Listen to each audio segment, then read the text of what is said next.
বন্ধুরা, আমরা আজ আইছি টেবেরা গ্রামে ভুনা খিচুড়ি রান্না করার জন্য। 6টা চুলো বানায় ভুনা খিচুড়ি দেখেন, সব হাঁড়ি বসাই দিয়েছি।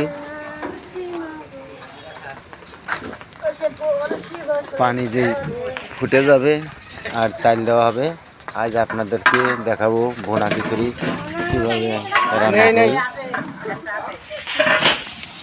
তাহলে আপনারা সবাই ভিডিওর সাথে থাকবেন আর চেষ্টা করবেন ভিডিওটা সম্পূর্ণ দেখার।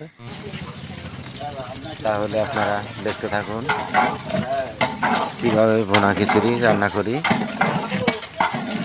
আমরা আজ আইছি যশোর জেলা শার্শা থানা 1 নম্বর ডি ইউনিয়ন টেবেরা গ্রামে রান্না করার জন্য।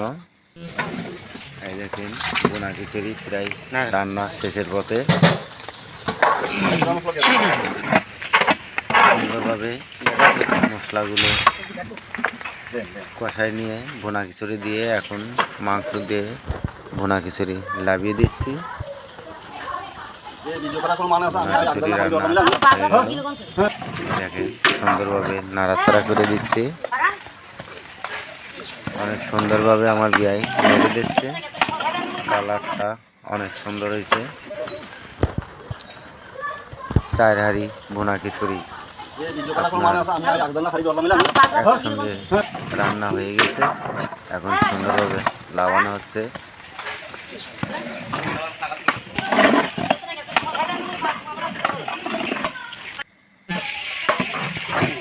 আপনার সুন্দরভাবে নাড়াচাড়া করে উপরে ঢাকনা দিয়ে কয়লা দিয়ে দেব। যখন খিচুড়িটা সুন্দর হয়ে যাবে তখন সুন্দরভাবে ভেঙে দেবো। এই দেখে অনেক সুন্দরভাবে ভেঙে দিচ্ছি। ভাঙার পরে আপনার খাওয়ানো হবে সুন্দরভাবে। এই দেখে অনেক সুন্দরভাবে আমার ভাই সাহেব ভুনা খিচুড়িটা ভেঙে দিচ্ছে। অনেক সুন্দর রান্না হয়েছে দেখে মনে হচ্ছে। আর অনেক লোককে এখন খাওয়ানো হবে। এই যে আপনার খাতুন দ্বারা খাচ্ছে, তা বেড়ে দিচ্ছে।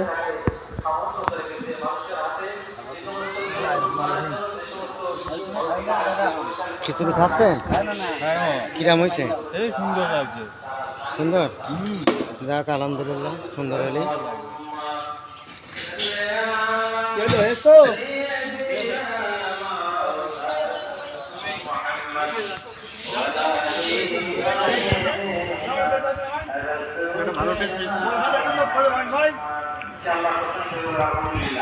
খিচুড়ি খাচ্ছেন? কিরাম হয়েছে? যাক আলহামদুলিল্লাহ, খিচুড়ি অনেক ভালো হয়েছে।